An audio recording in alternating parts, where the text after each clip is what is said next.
Bayangkan Anda lagi dengerin berita soal MBG, makanan bergizi gratis.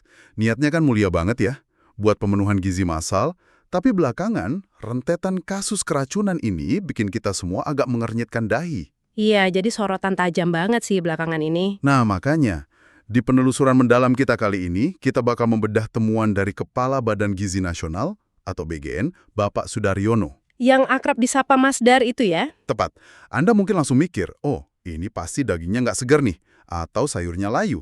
Tapi akar masalah dari keracunan ini ternyata berpusat pada satu benda simpel di dapur, yaitu jam dinding. Wah, yang sangat menarik di sini adalah temuan BGN di lapangan, khususnya di Papua. Masalahnya itu murni soal kedisiplinan waktu. Jadi di dapur operasional, BGN sebenarnya menerapkan sistem time lock atau pengunci waktu. Time lock gimana maksudnya? Jadi, ada jadwal baku yang ngatur ketat kapan bahan keluar dari pendingin, kapan dicacah, dan kapan kompor mulai nyala. Nah, keracunan ini terjadi karena SOP itu diterobos. Stafnya mempercepat prosesnya dari jadwal. Mari kita urai hal ini. Berarti ini ibarat Anda beli daging di pasar, tapi malah dibiarin di dalam mobil yang panas berjam-jam sebelum dimasukin kulkas. Betul. Bakterinya keburu berkembang biak kan? Iya, jadi nggak peduli Anda masaknya nanti sampai matang banget, racunnya udah keburu terbentuk. Tapi, apakah ini murni kelalaian staf yang pengen cepat pulang aja? Atau jangan-jangan sistem time lock ini emang nggak realistis diterapkan di lapangan? Gini, masak buat 5 orang di rumah itu beda jauh sama produksi ribuan porsi sekaligus. Durasi mencacah sampai nunggu dimasak itu dihitung presisi banget buat ngindarin danger zone atau zona bahaya suhu. Oh, suhu ruangannya ya? Iya, kalau sayur dipotong terlalu awal dan didiemin nunggu giliran masak, bakteri pembawa racunnya bisa berlipat ganda secara eksponensial. Saat staf ngelanggar durasi time lock ini, Resiko kontaminasinya langsung melonjak ya. pasti. Sistem pengunci waktu itu sebenarnya benteng sanitasi utama yang misahin makanan sehat sama racun. Nah, pas benteng sanitasi itu runtuh dan sampai ngebahayain nyawa, BGN kan ngambil tindakan berlapis nih. Dapur SPPG di stop sementara operasionalnya, sampel diuji lab sama Dinkes. Di bawah pengawasan Kemenkes juga kan? Betul, dan puncaknya, kepala SPPG terkait langsung dicopot dari jabatannya. Mencopot pimpinan ini emang kedengarannya tegas banget. Tapi pertanyaannya, apakah ganti kepala otomatis ngubah kebiasaan staf di dapur yang suka potong kompas? Kalau kita hubungkan ini dengan gambaran besarnya, ganti pimpinan emang nggak otomatis bikin staf jago megang pisau hari itu juga. Tapi ini soal pesan struktural yang keras. Kayak shock terapi gitu ya? Betul. Ini penerapan strategi zero tolerance dari BGN. Dengan minta pertanggungjawaban langsung dari atas, mereka maksa akuntabilitas penuh. Pemimpin baru pasti sadar karirnya bergantung banget sama kepatuhan staf ke jam dinding tadi. Masuk akal sih.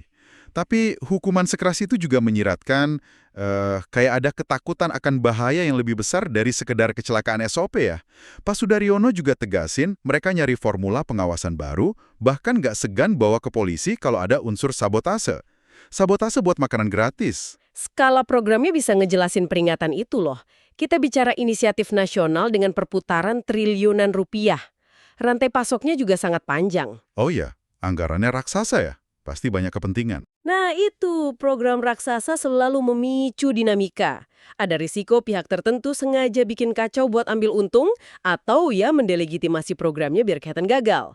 Jadi kehati-hatian BGN sampai peringatan ke hukum itu sangat rasional buat ngelindungin program.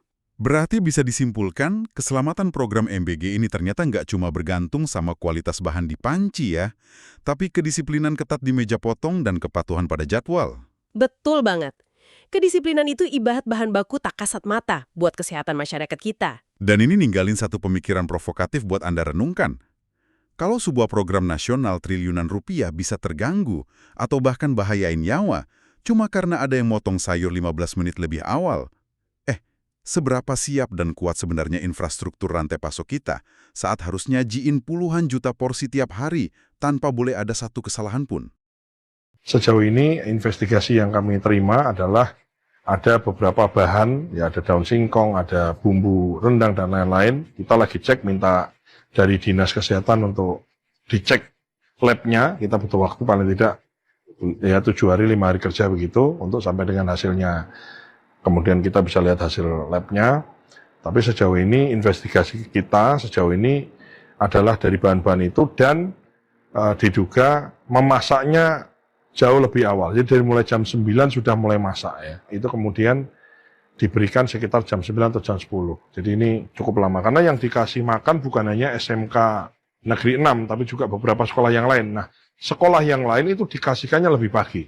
Jadi kondisi makanannya masih fresh, masih baik gitu. Karena apa? Karena tadi masaknya kecepatan. Jadi kita akan terus, kita udah siapkan sistemnya. Ini sekarang lagi kita paksa semua dapur ya. Ini ada di sini ada korcam dan lain-lain.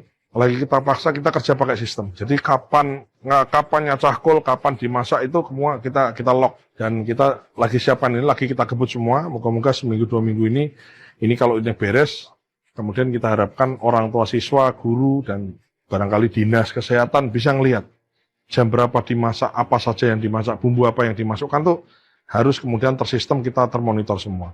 Yang bisa dimonitor oleh semua orang. Kira-kira itu sih. Apakah ada sanksi dari Pak yang akan diberikan?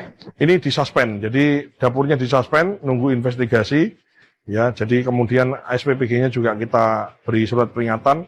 Jadi disuspend ini kan ada mitra, ada yayasan, ada SPPG, ada yang di situ kita beri sanksi termasuk Korcam dan ke atas ini kami beri peringatan ya. Jadi ini bagian dari pengelolaan organisasi, punishment, dan juga reward. Kenapa? Karena dengan kita disiplin, kita kemudian memberikan sanksi yang sedikit tadi, itu bukan hanya untuk memperbaiki yang sedikit, yang salah itu menjadi baik, tapi bagaimana yang sudah baik ini juga terjaga. Kan intinya kan bukan hanya ngasih sanksi yang salah, tapi juga mempertahankan yang sudah baik ini untuk terus tetap baik. Download Tribun X sekarang, menghadirkan lokal menjadi Indonesia.